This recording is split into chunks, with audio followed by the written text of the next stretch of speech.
अभी उम्र ही क्या मेरी हुई है, देह छूना ना छुई मुई है।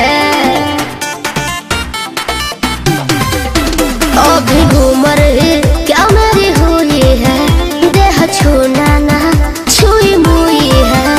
एज को बट देह खाली भरल बा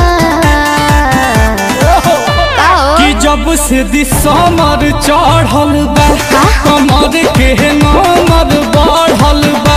कि जब से दिसमर चढ़ल बा कमर के नमर बढ़ल बा।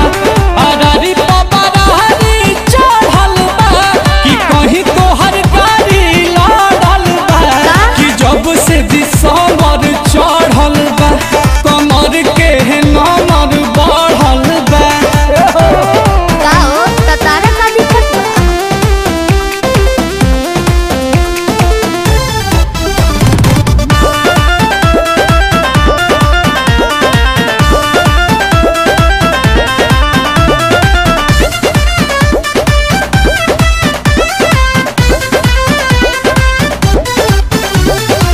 बॉडी के केयर हरदम कइनी हम भइनी अनु तबे नु बाटे है मैडम नरम गरम। अरे बम के गोला बॉडी के केयर हरदम कइनी हम भइनी तबे नु बाटे है मैडम नरम गरम।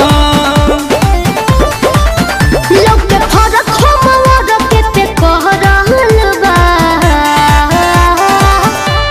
एही से फेड़ फूलल फरल बा तबे नु हरियरी बढ़ल बा।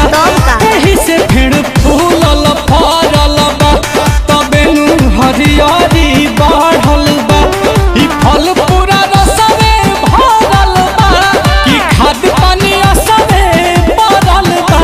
कि जब से दिसमर चढ़ल बा कमर के नमर बढ़ल बा। अरे उपजाऊ जमीन ह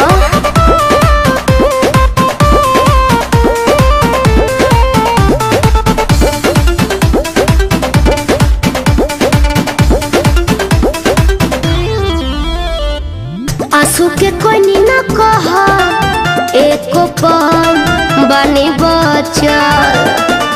कभी है अबे हल भल कमल होने चल। अरे चलो ना काहे जाई का करबो। आंसू के कोई ना कह एको पल बनी बचल। कभी है अबे हल भल कमल होने चल। ई किताब नहीं केहू के पढ़ल बा बचैले बानी। कि राते ते सफारा में जहरल बा बरल तोर बूतल बरल बा। कि राते ते सफारा में जहरल बा बरल तोर बूतल बरल बा। राते के ते सफारा में जहरल बा छुआ के लोग के ताना मरल बा। हो जब से दिसमर चढ़ल बा कमर के नमर बढ़ल बा। तोहरो पावर हाउस खत्मे बा।